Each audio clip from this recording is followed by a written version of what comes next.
Marketing has changed in 2026, but most practice owners haven't changed with it. And if you're like most cash practice owners, that's likely keeping you stuck at the same revenue month after month. After helping dozens of cash practice owners grow, we found out that it's no longer about where you're marketing, but how you're showing up in every single spot that a potential patient could find you online. Because people don't just see you and then book. They're going to check you out in multiple places before they make a decision. For example, my client Dr. Lonnie brought in 33 new patients in the month of May, with roughly 70% of those patients finding out about his practice on social media and then booking through his website. So in this video, I'm going to break down how to show up the right way in every single spot online so that more people actually turn into paying patients. Now, the first thing you need to understand is the halo that affects everything, and that's social media. Social media is the best place for people to find out about your business, and that is based on statistics. Roughly 73% of Americans spend 2.8 hours per day on social media. There's no place on the internet where you can reach more people than social media, and where more people can find out about your practice. So therefore, when you have a really good presence on social media, it improves every other channel of your marketing.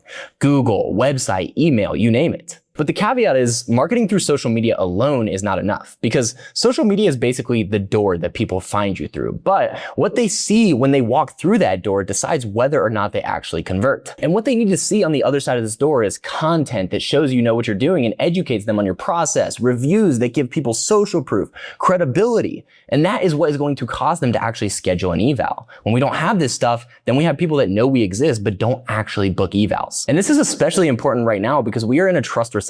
There's so much contradicting information on the internet. People don't know who to believe anymore. And when somebody wants more information and they look you up online and they don't see any more information or anything for them to learn about the way you treat, then nothing kills their trust faster than that. So for this reason, your online presence needs to be sharper than ever. And the first place we go to optimize your online presence is we want to optimize your social media profile, because that is, once again, the visibility piece. That's where people are going to find out you exist, and it's the first impression. So we need the right content on your profile. People are going to see your ad, and when they see your ad, they're going to click through to your profile to learn more about you. Now, if they click through to your profile and they don't see the right content, it's almost like jumping into a pool where there's no water. Imagine you're super excited for a giant cannonball splash, and then you land in there, there's no water, you're like, why did I even jump? That's the exact same feeling they're going to get when clicking your ad and there's no more information to find out about your business. And they're probably going to go to the next practice who will actually educate them about their process. So you need good content on your profile, but most importantly, you need the right pieces of content on your profile. And I have a full video talking very in depth about what kind of content you need, and you can watch that. I'll link it above here. But today we're going to talk about your 3 pin posts. These are the first videos that people are going to watch on your profile. Once again, that first impression is crucial, so we need to nail these 3 pin posts. So the first pin post that we need to have is a testimonial video. See, people want to see third-party validation, or they want to see somebody else talk about how well your process works, because their number one question is going to be, is this going to work for me? And the fastest way that we can answer that question is showing them somebody that is just like them, who your treatment process did work for. Somebody else who had their same pain points and their same issues, who you were able to help get out of pain. They want to hear the story from that person specifically. And that's what's going to make it most believable. When you don't have these video testimonials, patients will stay skeptical. And that's when you get patients coming in who don't really seem bought in on the process, or even maybe they do seem bought in on the process, but then you're getting objections at the end like, I need to think about it, or I need to talk to my partner. It's because deep down in the back of their head, they feel like something is missing. And oftentimes that is that third-party validation or that social proof to know that if they invest into your practice and your skills as a clinician, the confidence for them to know that that is going to work to get them out of pain. Without those testimonials, they will not have that confidence. Now, one of the most important things about these testimonial videos is we must show a transformation. It doesn't matter if somebody says, oh, Dr. Chad, Dr. Ben is awesome. We actually need to see the outcome that you gave them. And for this, we use the Bridge framework. I actually learned this from the acquisition.team, Alex Hormozy's team, when I went to one of their workshops earlier this year, and we've used it for all of our testimonials since. But the Bridge framework is a very simple 3-part process to getting a high quality, high converting testimonial video. It starts with the before state. So what was their life like before? What was their pains, their frustrations, and the issues that they were dealing with?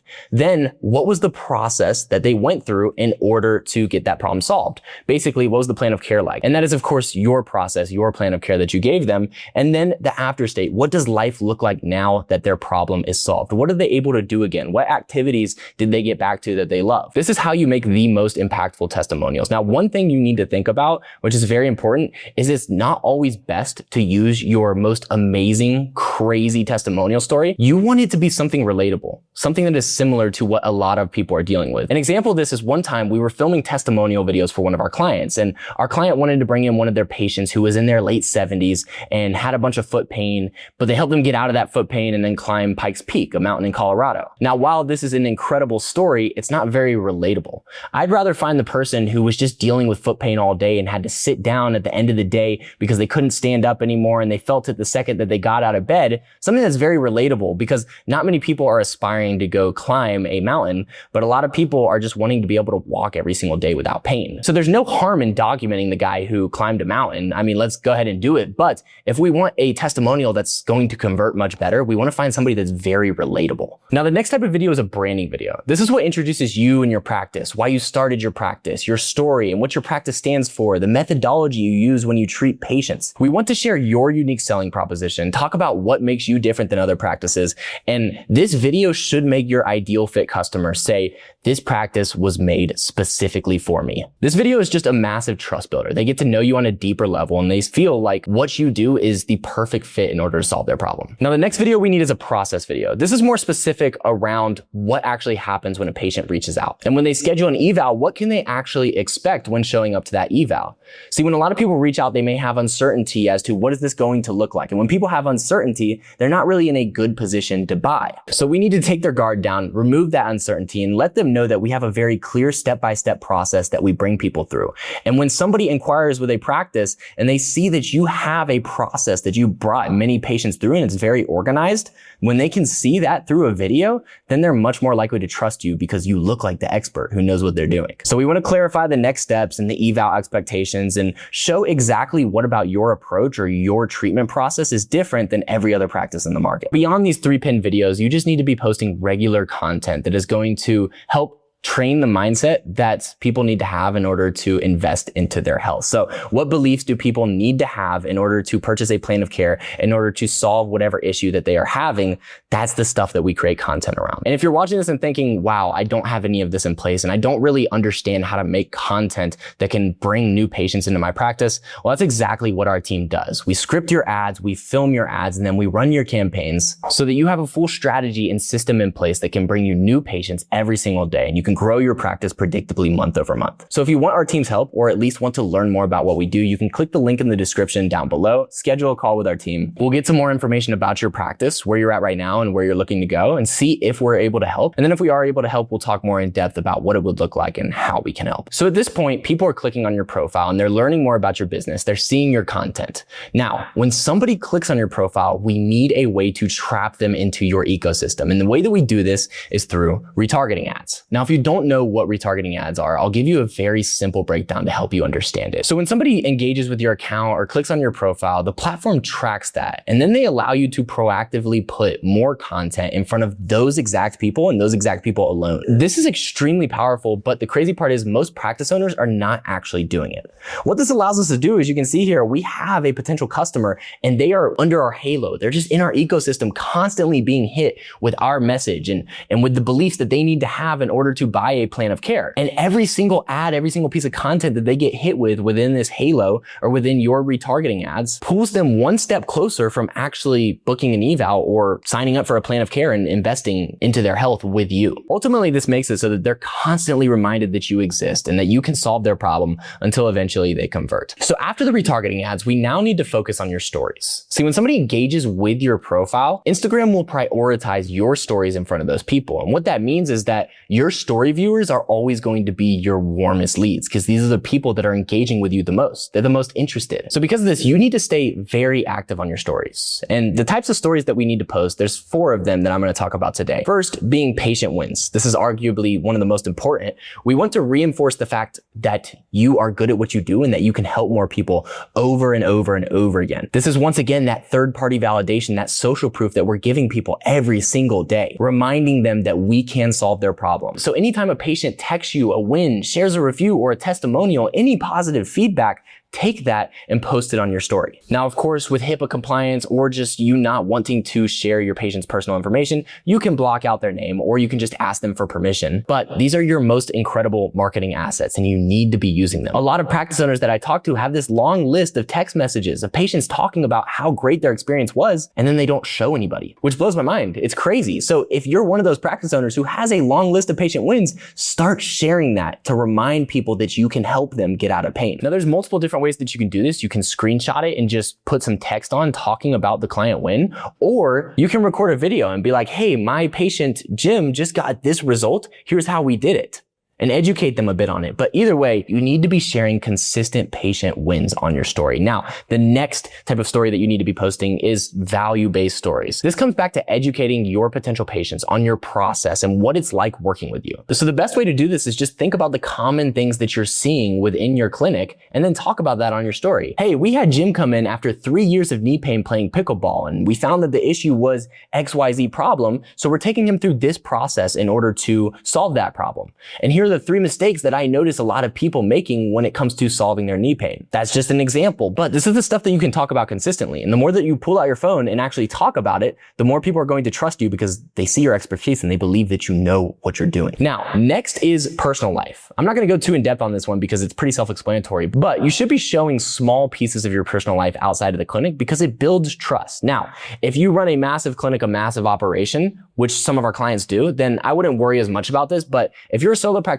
or you have a team of like 3 people, this is definitely something that you should be leveraging right now because it builds that personal connection between you and your potential patients. And now the 4th story that we need to be posting is call to actions, because you can give value, you can share wins all day, but you still need to tell people how to inquire with you, how to book an eval, and call them to action. So with these stories, we make a direct ask telling people to reach out and to inquire. Now, these can be paired with value posts. These can be paired with client wins, but we don't want to constantly have call to actions on our stories because that's going to kill the trust that you have with your audience very quickly. So I recommend only doing a couple of these per week. Maybe this is 10 to 20% of the stories that you post, but you do need to add in call to actions telling people to go and actually book their eval. Now, all in all, when it comes to stories, you should be posting at least once per day, but I recommend posting 3 to 5 times per day. Remember that your warmest leads are sitting there watching your stories and you need to put stuff in front of them so that they actually have something to watch. Now, very briefly, I want to talk about the other channels that are important for your marketing because once again, people are going to see you on social media and then go find more information somewhere else, whether it's your website, whether it's Google, whether it's the emails that you're sending those people. You need to make sure that your presence is dialed in there for those people to convert. So starting with the website, what is very important with your website is that when somebody lands there, how quickly can they comprehend what you do? How easy is it to understand? So there's a few things that tie into that. First of all, you need good imagery because there is nothing that people can understand faster than a photo. They can quickly, within a split second, know what your business is about by seeing the right image. It's faster than a paragraph of words and it's faster than a video, so it needs to be at the top of your website. Now, the next thing is how easy is it for somebody to book? If you have the booking button hidden or it's not like a contrasting color that stands out from the rest of the page, then it's going to be harder for people to book. So you want that book now button. First of all, you want multiple of them across the website, but you want that book now button or that schedule your eval button, whatever the call to action is, to be a different color than everything else on the profile. Now, the last thing I'll touch on with your website is the actual words on your website. These need to be the exact words that your ideal fit patients are using. If you have clinical jargon on your website, then people are going to so quickly click off your website because they automatically feel like it is not for them. But when your website has the words that your ideal fit customers are already saying to you and they're saying in their head, then immediately they feel like this person understands my problem. And when somebody feels like you understand their problem, they automatically assume that you have the solution. Now, next is Google. Google is extremely important for your marketing, but most practice owners are thinking about it totally wrong. The problem with Google is it is extremely competitive. You can look up practices in any market. Right here, I looked up physical therapist in Tampa, Florida, and we can scroll through so many options. It's so competitive, which makes it hard to stand out, especially if you're a cash practice. People can't tell the difference between cash and in-network practices here, and you can't communicate the value because it's just a bunch of names and numbers. So when it comes to getting people's attention and getting visibility in new lead flow, Google is not the best option. Social media is the best option for that.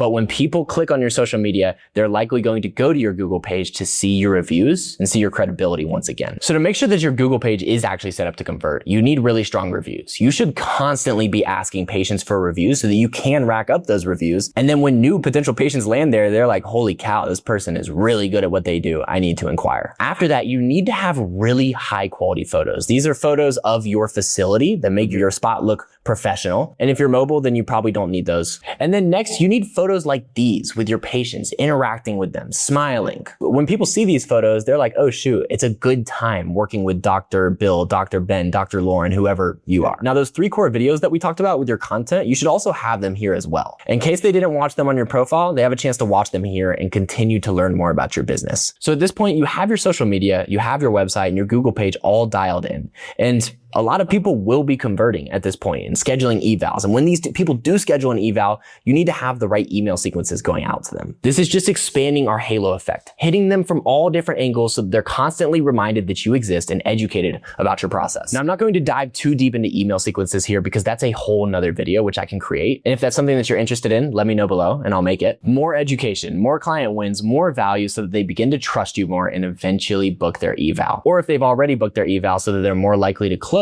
once they get to the eval. So what you need to understand is that every new patient starts on social media. And when you pair all of this together, you have social media creating your halo effect and enhancing every other part of your marketing, your website, Google, email. You're in a perfect spot to be able to capture and convert as many leads as possible that come into your ecosystem or through your pipeline. Now, if there's one thing you take away from this video, it's that your marketing is one whole ecosystem. It's not just one single channel. Your job is to get as many people into that ecosystem as possible. And the way you do that is through social media. Then you need to make sure that you optimize every other part of your online presence so that people actually convert. Now, if you want help setting this up for your practice, the link's in the description where you can schedule a call with me and my team. We'll walk through where your practice is at right now and where you're looking to go, and then create a game plan in order to help get you there. We're actively helping dozens of practices scale, and if we'd be a fit, we'd love to help you too. So go ahead and schedule a time below, and I'll see you on the call, or I'll see you on the next video. Talk soon.